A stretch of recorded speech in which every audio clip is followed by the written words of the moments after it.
Hello guys, welcome back to our anime explainer. Guys, please like the video and subscribe to my channel. Today is explanation of Soul Land 2 Peerless Tang Men based on novel. So let's start. The dispersed clouds drifted over from the distance, and the sky was covered once more with dreamlike colors. He had her arms around her amid the clouds and mist, and she was leaning into him. I really thought I was going to lose you again, Wutong, do you know that? That feeling almost made me go insane. From today onward, I will give you my soul and my spirit, along with all the good, the bad, my weakness, and all my bad habits. They are very annoying, but there's only one good thing about them all, my love for you. You're such a fool. If not for Titan beckoning, they would probably have sat in the clouds until the end of time. But they had to return to reality in the end, and they returned to Clear Sky Castle. Everything seemed different in Huo Yuhao's eyes, and the third time seemed to be the charm, as Clear Sky Castle's ominousness had ceased. He felt like extreme sorrow had turned into overwhelming joy. Tang Wutong blushed when she glanced at Niu Qian and Tai Tan's amused eyes, and she pulled Huo Yuhao away and ran away. Clear Sky Castle's food was a little drab, but it was delicious in the two lovebirds' mouths. They had a sumptuous feast, and only then did Huo Yuhao and Tang Wutong think about what had happened amid their pulsating love. Our martial souls can fuse again, and we can use Haodong power once more. What happened? I could clearly feel that you were sucking me dry. Why has my cultivation not dropped, but increased instead? I can feel that I should be a transcendent Doluor, and you're about the same, too. Furthermore, we both have 2 soul cores now. Huo Yuhao asked Tang Wutong a little curiously, as she lay in his arms. Tang Wutong shook her head. I don't know what happened, either. Everything was already like this when I woke up. Uncle Tai Tan said that you healed me through some secret technique, and I remember him saying that our martial soul and soul power levels have become identical after I obtained my second soul core. Afterwards, my soul power fed back into your body and formed Haodong power, and it began cultivating by itself. The Haodong power circulated between us for 9 days, and then we became like this. 9 days. We've been cultivating together for 9 days. Huo Yuhao asked in shock. Tang Wutong nodded and said, Uncle Tai Tan said that you've taken me back for almost a month. Are you in a hurry to go back? If you are, let's go right now. Huo Yuhao hugged her tightly and said, No, I'm not in any hurry. I already made up my mind before I came out, and I told everyone that I might not return. I've helped the Academy repel the Sun Moon Empire's army, and I've fixed Sister Xiaodao. The Academy probably won't need me for the time being. Huo Yuhao buried his head into Tang Wutong's shoulders, and he truly enjoyed this feeling. Tang Wutong was well again, and even if he had to live life all over again, he was willing to forget everything that had happened as long as he could live with her for eternity within Clear Sky Castle. He wouldn't care about all the chaos in the outside world anymore. Tang Wutong smiled as she caressed his hair. We can face anything blissfully as long as we're together. We cannot truly be here forever in peace, because there are still things that we cannot let go of. Humans aren't meant to live their lives just for themselves. You've always been living for others. But do you know how many people will worry about you when you're not around, and how many people will worry about us? We have to return to the world that we belong to in the end. At least, we cannot run away or escape before the dust settles. Nobody can hurt us now, and we are gradually gaining the ability to change the world. Since that's the case, we no longer have any reason to shun our responsibilities. The Academy and the Tang sect need our protection. Furthermore, there is still something that you've yet to fulfill. Huo Yuhao trembled as he looked up at Tang Wutong, and their gazes met. Of course, he knew what Tang Wutong was referring to. Even though she kept telling him to let this go, could he really do that? That wasn't possible. At least, that wasn't possible for now. He didn't just need time, more importantly, he had to face it. Huo Yuhao took a deep breath, as he nodded gently and said, You're right. Since we can't shy away, then let us face the world. Perhaps our minds can truly face everything peacefully after all that we've been through. But we're not leaving today, because we still have to stay in this bliss for another day. We won't have to think about anything, and I want to just accompany you like this to watch the sunrise and the sunset. I want to accompany you to watch the drifting clouds and floating mist. Okay. They were just sitting down together on Tang Wutong's bed. Huo Yuhao didn't do anything, and they were just leaning against each other, and they barely even spoke. They were just admiring the beautiful scenery outside the window, listening to each other's heartbeats, and breathing each other in. They were just sitting there quietly, and in this moment, there was only bliss in their hearts. A new day had begun, and there was morning dew all around. Huo Yuhao and Tang Wutong enjoyed some warm soup and had some simple food, as happiness and bliss still permeated their hearts. They were truly different this time, as both their bodies and their souls had sublimated. Huo Yuhao and Tang Wutong's fatigue, pain, and responsibility that they had accumulated for a long time seemed to have been cleansed over this month, and their eyes had become much clearer and brighter than before. Uncle Niu Qian, Uncle Tai Tan, we're leaving. Huo Yuhao stood in front of the Clear Sky sect's two leaders, as he knelt in front of them. Even though he didn't know how he and Tang Wutong had managed to recover, or how his strength had improved, he knew that what had happened was closely related to these two sect leaders, who were cold on the outside, but warm on the inside. Niu Qian smiled faintly and said, "Go. The two of you possess the strength to dominate the entire continent now. There are people who can defeat the two of you, but as long as you don't leave each other's side, almost nobody in the world can destroy you. Take care of Wutong. Otherwise, I'll whack you." "Yes," Huo Yuhao answered respectfully. Tai Tan pouted a little as he said, "You're no fun at all. Go, go. Wutong, my good child, come back and see your uncle if you have time." Tang Wutong stepped forward and gave Tai Tan and Niu Qian a bear hug. Her eyes were turning red as she soared into the sky with Huo Yuhao, and they held hands as they flew into the distance. Niu Qian's expression seemed very liberated as he watched them leave. "We have basically completed our task, and we can return." Tai Tan nodded. "Yes. It's time to return." Huo Yuhao and Tang Wutong flew through the air, and the air seemed like soldiers, who were obeying their commands as they propelled them forward like rockets. Tang Wutong asked, "Where are we heading to first, Yuhao?" Huo Yuhao was momentarily stunned. "I haven't thought about that." Tang Wutong giggled and said, "That's not like you. Don't you always plan meticulously before anything? Don't you always have a million ideas?" Huo Yuhao thought for a moment, then said, "Let's head to the Douling Empire, to Douling City. I wonder how third senior brother is doing handling things over there. More importantly, we don't know if the Sun Moon Empire is moving against Douling City. The seed that I've planted in the Sun Moon Empire's army should be enough to cause some infighting and chaos within their armies, but I don't know how much all that will develop." Tang Wutong nodded and said, "Yes, let's head to Douling City. You have defeated Juzi, so the academy and the Tang sect will be all right for now. The Douling Empire is in the most danger. I'm not sure if third senior brother and the others can hold on." Inside Douling City, military reports were sent continuously into the royal palace's main hall. The tall, big person sitting atop the throne was none other than the Eternal Defense, Sanshi.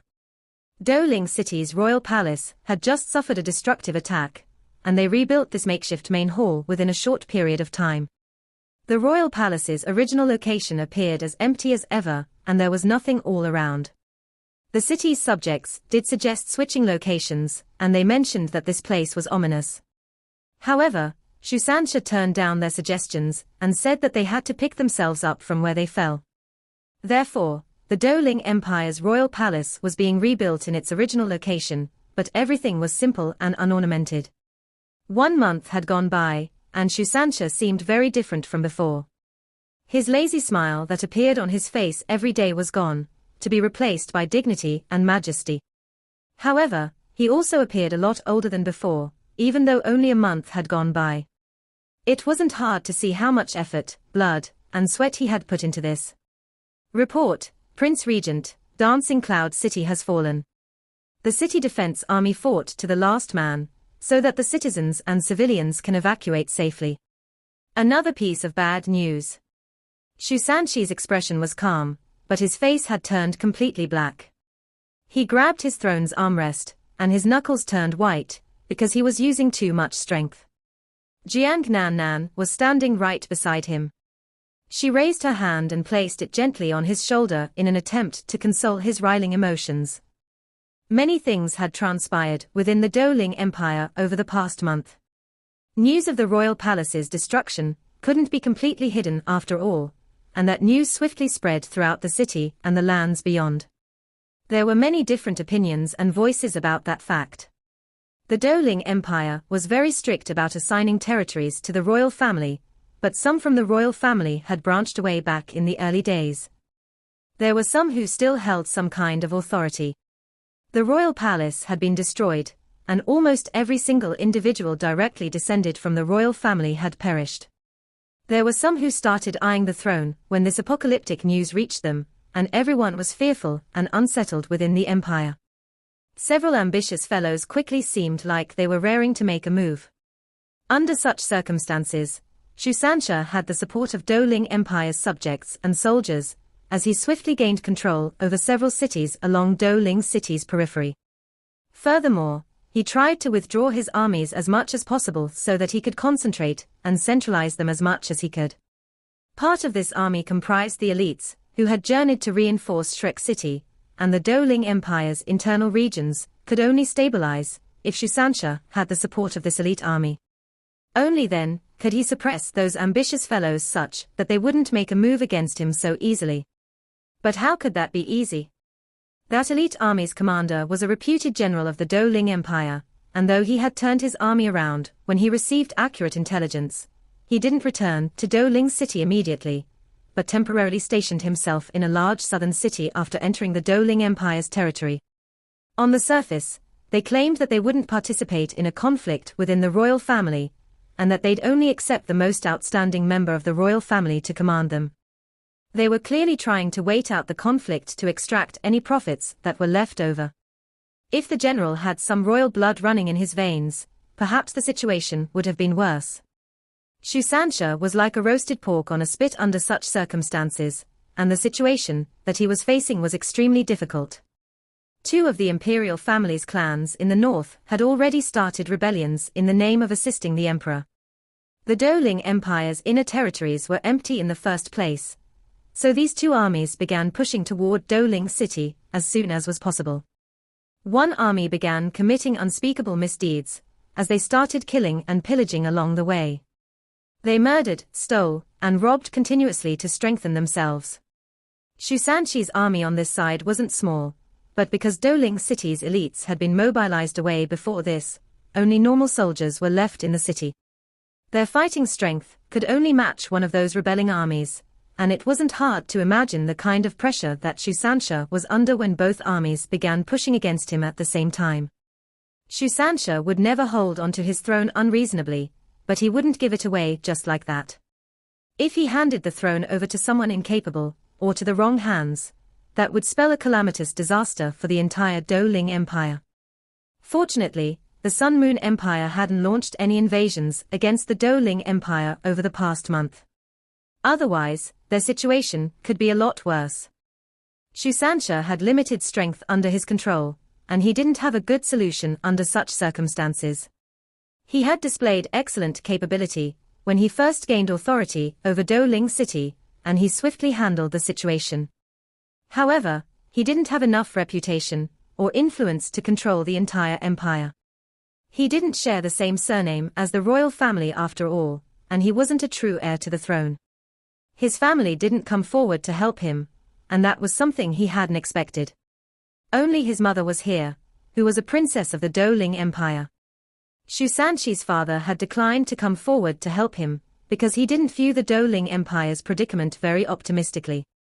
Further, he couldn't risk his entire family. He was the leader of his family, so he had to consider his family's well-being. Sansha had trouble both from the inside and the outside, so how could he not be flustered? But what could he do? He could deploy some soldiers to fight those two armies who were rebelling against him, but that would only result in his army's obliteration. The only thing he could do was to give the order for the citizens and civilians who had suffered to evacuate. At the same time, he gave the order to establish a defensive perimeter with Douling City in the center as quickly as possible.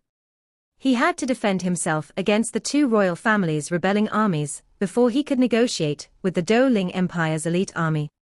Even though that elite army was sitting it out, the empire's subjects didn't give them any more trouble. There was a reason for them to sit this out, because the royal family was gone, and the last remaining few who had royal blood weren't even directly related. Sanshi's bloodline was considered the purest, but his surname was Shu, not Shui, which was the royal family's surname. That became a big problem. Therefore, whoever was most outstanding would inherit the highest authority under such circumstances. What the Douling Empire needed right now was an excellent leader. The elite army's commander was testing Sansha and those two rebelling armies. Whoever emerged victorious in their conflict meant that person was strong enough to inherit the throne. The elite army's location was strategically important, and they swiftly established a defensive perimeter along the borders to prepare against the Sun Moon Empire's invasion, which could come at any time. Therefore, nobody blamed those commanders and generals even though they didn't heed Sanshi's mobilization orders. Those generals and commanders weren't wrong in the eyes of many of the empire's subjects. Sansha did consider getting himself out of this mess and leaving, but could he really walk away like that? The two royal families' rebelling armies were definitely inadequate heirs, and the royal family's blood ran in Sanshi's veins after all. He didn't want to see the Douling Empire ruined at the Sun Moon Empire's hands just like that. Therefore, he decided to hold on after discussing it with his mother. Even if he had to leave in the future, he had to make sure that the empire's internal affairs were stabilized before anything else. Now, Sansha had dealt with all kinds of administrative matters, and even though he was a sole Doluo, he still felt spent and fatigued. His civil and military officials were gone, and the royal palace's hall immediately became as empty as ever. Those two fellows shouldn't have any powerful individuals around them. Why don't we conduct an assassination operation? We'll solve all our problems if we kill them both. Nan Qiuqiu clenched her fists, as she suggested to Sansha.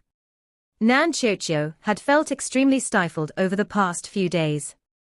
Everything went relatively well in the beginning, but ever since the Empire's elite army refused to reinforce the Empire's capital city, and ever since those three forces began vying for the throne, Sanshi's side had been at a disadvantage.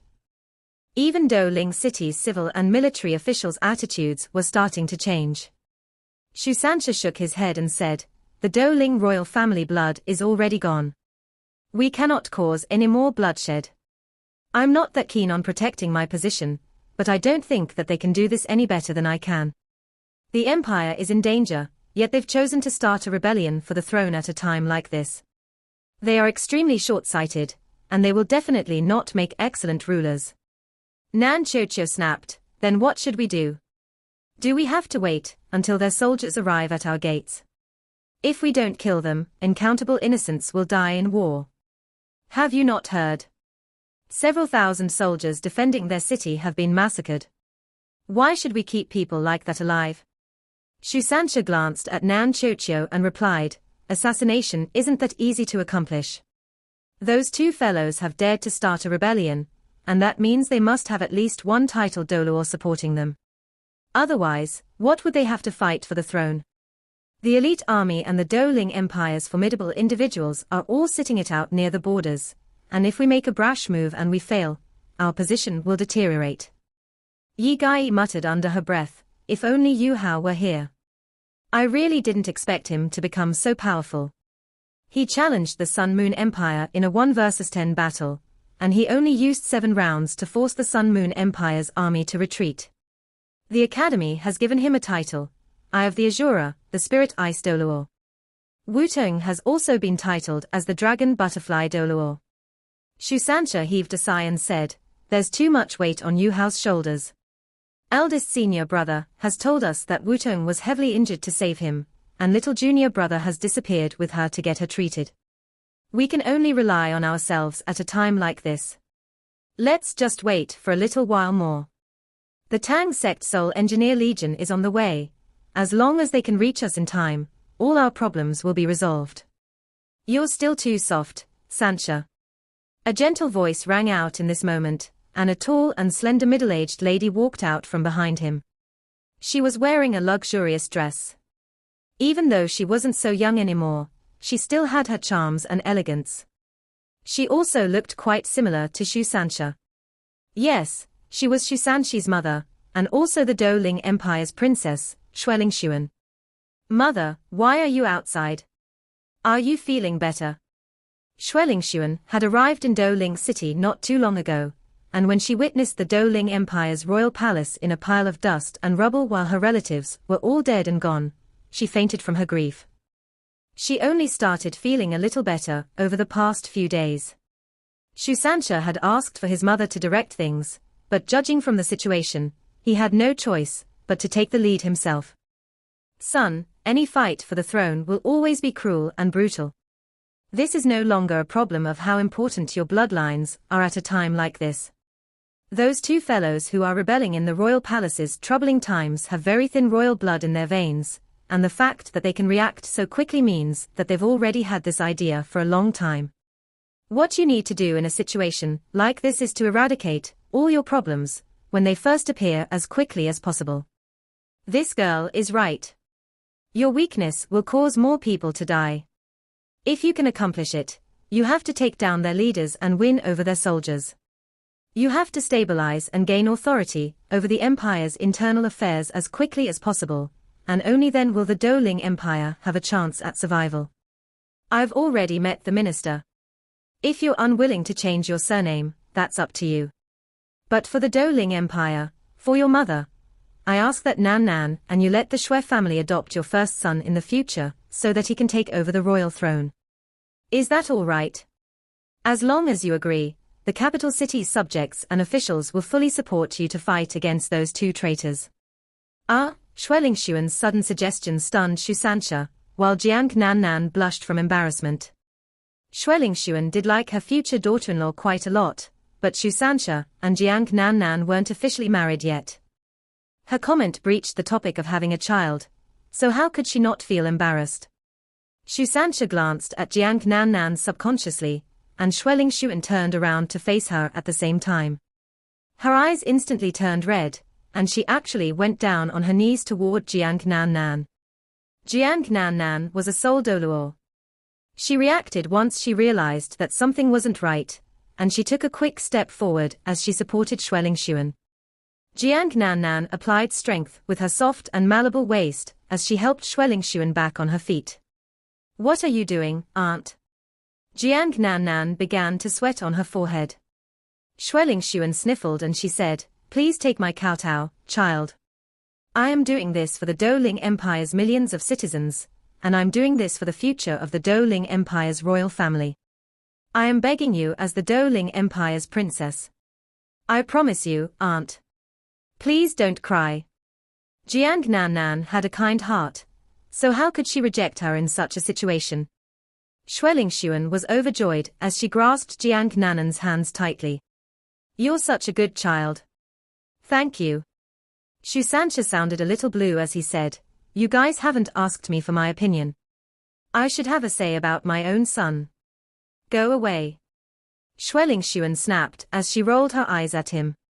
She pulled Jiang Nan and stepped behind happily, and she no longer seemed sad at all.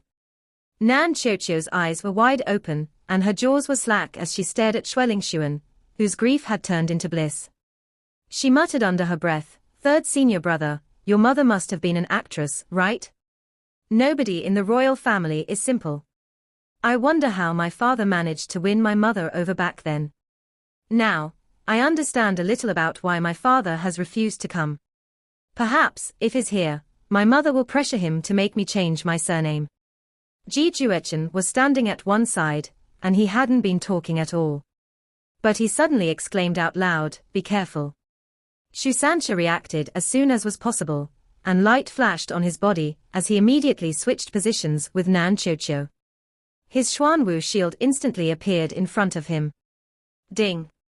A crisp clang could be heard as sharp shards scattered in all directions, and the air was making sounds, because it was being cut open. A black shadow glimmered into view immediately afterward. There was a short dagger in this black shadow's hands, and the entire dagger was dark purple as it radiated chilly light. The black shadow shifted slightly when he missed, and he immediately moved away from the front of Sanshi's Xuanwu shield and arrived at his flank before he stabbed out once more. The black shadow was as fast as lightning. Even though Sanshi was barely able to defend against the shadow's first attack in the nick of time, he realized to his surprise that his Xuanwu shield's defensive capabilities weren't able to completely dissolve his opponent's attacking force. Part of the dagger's sharpness went through his shield and into his arm's passageways, and he could feel intense throbbing pain in his arms. If his soul power wasn't formidable enough, he would have been severely injured with that one hit. Such formidable attacking strength. He should be an agility-type soul master.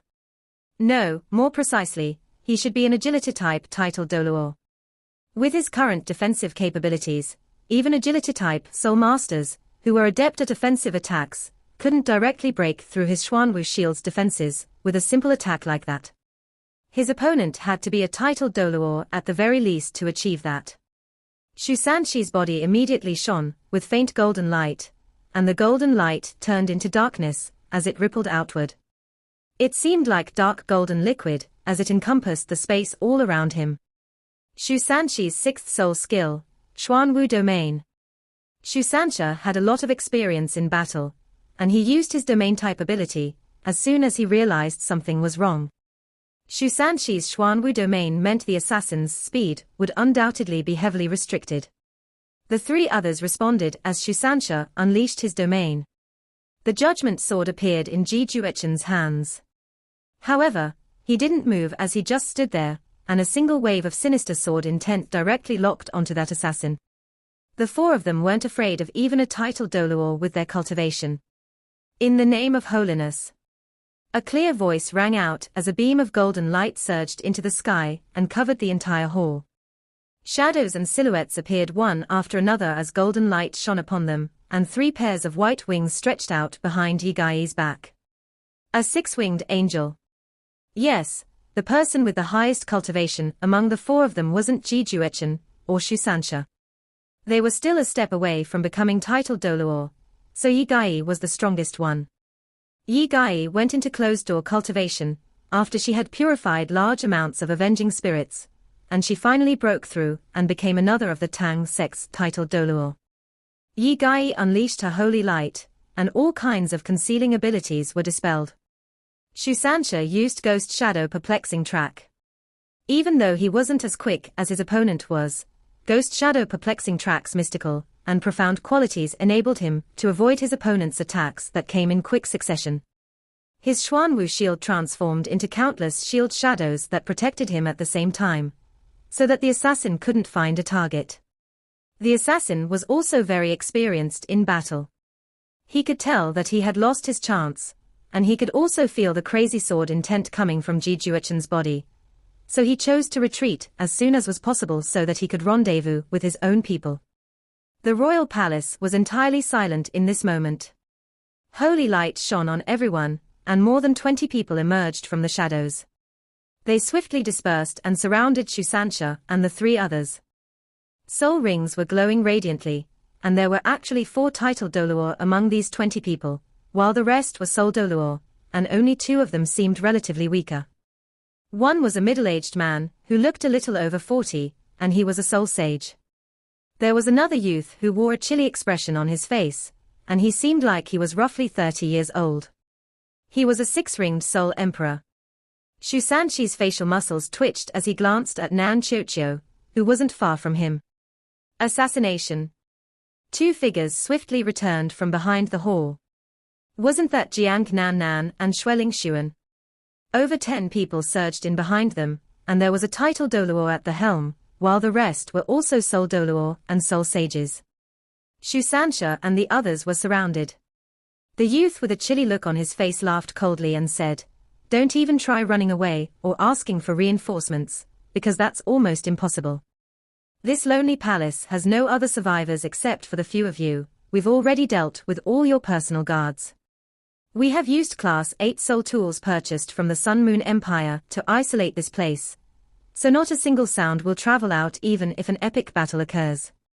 Sanshi stared coldly at the youth before him as he lowered his voice and said, "Are you Xueling and Xuekui?" The youth laughed out loud, and his laughter was overflowing with arrogance. "I am Prince Xueling, and this is Duke Xuekui. You must be surprised that we have teamed up." He pointed at the middle-aged man beside him as he spoke. "Xueling, Xuekui. Seems like you've planned this from the start, haven't you?" Sanshi's eyes turned to Xuekui as he spoke. Xuekui's physical appearance was average. He was the type who wouldn't attract any attention at all in a throng of people, and he even seemed a little dull. But who would have expected a middle-aged man like that to be a murderous monster? He was the one who had ravaged any city, and the city's defensive forces that he had come across on his journey, the Lord of Luoan Province, Xuekui. Xueling was the Lord of Tianhe Province. Xueling's title was higher. His ancestors had once contributed greatly to the Douling Empire a long time ago. Back when the Heaven Dou Empire had separated into the Heavenly Soul Empire and the Douling Empire, Xueling's ancestors had helped the Douling Empire's royal family successfully escape from the clutches and pursuit of the Heavenly Soul Empire's royal family. The Douling Empire's royal family had eventually succeeded in establishing their own empire, and only then were his ancestors bestowed with a hereditary dukedom. Xueling's family was considered relatively noble in the Douling Empire. Xuekui's status was a lot lower. Even though he was also a lord over a province, his title was Marquis. They had separately mustered their armies within their territories, and they raced to Douling City in the name of coming to the emperor's aid. Xueling showed a lot of restraint along the way, and he wouldn't do anything cruel to anyone unless his opponents attacked him first. Xuekui was the complete opposite, and he rained hell on every city he came across. The Douling Empire's inner regions were already empty, and his province's military forces were all strong and elite. They naturally swept over everyone in their path. Xueling and Xuekui were clearly vying for the throne, but who would have thought that they would form an alliance? Furthermore, they seemed very familiar to each other, and even their appearances looked similar. Xuekui lowered his voice and said, "Sanshi, your mistake was mixing yourself into this mess. Xueling would have been emperor a long time ago if you hadn't been here. Today is the day you die." Sanshi stared at him coldly and said, "I don't understand why you're willing to ruin your own reputation. Why would you do that? Aren't you coveting the throne?" Xuekui laughed coldly and replied, "You're about to die, so I don't mind telling you. Xueling is actually my son. Back when I was traveling the provinces all those years ago, I accidentally acquainted myself with a lady who happened to be the wife of the previous Tianhe Duke. There's no need for me to tell you what happens next, right? As for why I have chosen to pillage and murder, I'm doing that to contrast against my son. A red flower will become even more gorgeous with green leaves complementing it, don't you think?" Xuekui no longer had to speak. Xueling Xuan was fuming with rage, and she was so furious that she couldn't speak at all. "You've already planned this a long time ago." Sanshi lowered his voice as he spoke. Xuekui smiled plainly and said, "The Sun Moon Empire's war god empress has already promised us that, as long as she rules over the empire, the Douling Empire will avoid imminent calamity as long as we submit to the Sun Moon Empire and become their vassal state. That is undoubtedly the best choice at a time like this. Stubborn resistance is meaningless. The Sun Moon Empire is too powerful. We can't fight against them at all. We're doing this for the good of the empire." Xueling Xuan raised her voice. "Those two Soul Engineer legions that ambushed the capital, were you the ones who let them in?" "You don't have to splash that dirty water on us," Xuekui replied coldly, "we will never admit that. That happened only because the Sun Moon Empire's Soul Engineer legions are too powerful. On the other hand, it happened also because the previous royal family was too weak. Now, everything is about to end. It's great that you're here, Xueling Xuan, because you and your son are the only remaining direct descendants of the royal family. Both of you shall die here today, and nobody will be able to stop my son from ascending to the throne after this." Xueling grunted coldly and said, "Why are we still wasting our breath on them? Go, I want them dead." He took a step back as he spoke. Shuekue, who seemed like he was 40 years old when he was actually almost 60, shifted backward at the same time. They had planned this for a long time, and they had finally arrived at the time when they would reap what they had sown. This video will end here.